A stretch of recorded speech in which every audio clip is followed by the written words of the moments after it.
Welcome to Idiomas Uco Virtual. Today we're going to talk about modal verbs, specifically must and must not, and have to and don't have to. We will look at when to use must and have to, the structure of must and have to, and the differences between mustn't or must not and don't have to.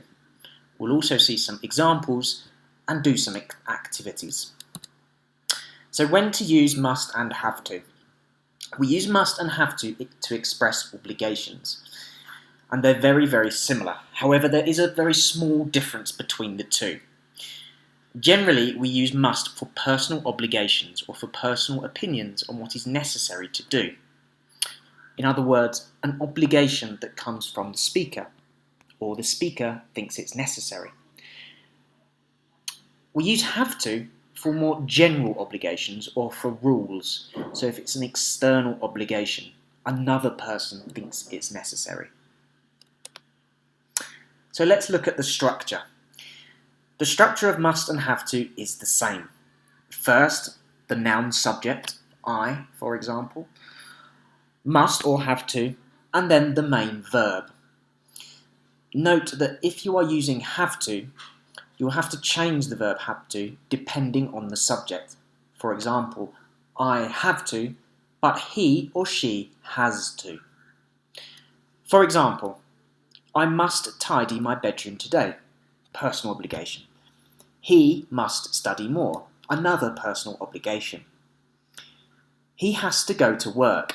This is a general obligation or a rule. Also, we have to be quiet in the library. Again, this is a rule of the library, so a general obligation. Now, must not and do not have to are very different, and it's very important that we understand the differences. We use must not or mustn't as a contraction to express things that are forbidden to do.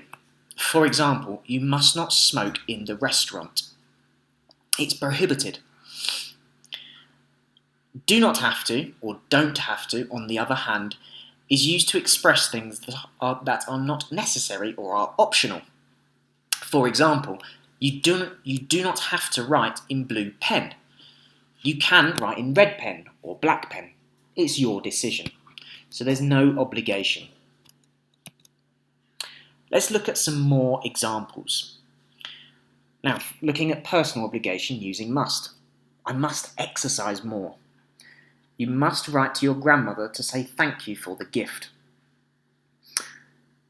Or, you have to complete the essay by Friday.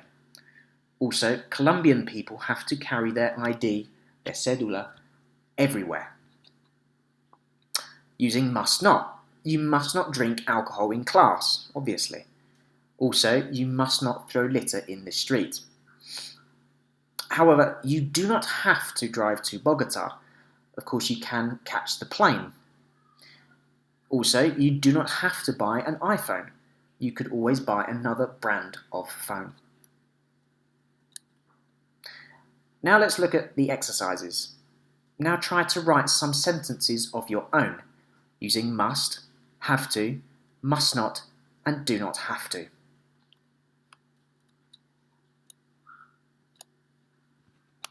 Thank you for watching this class.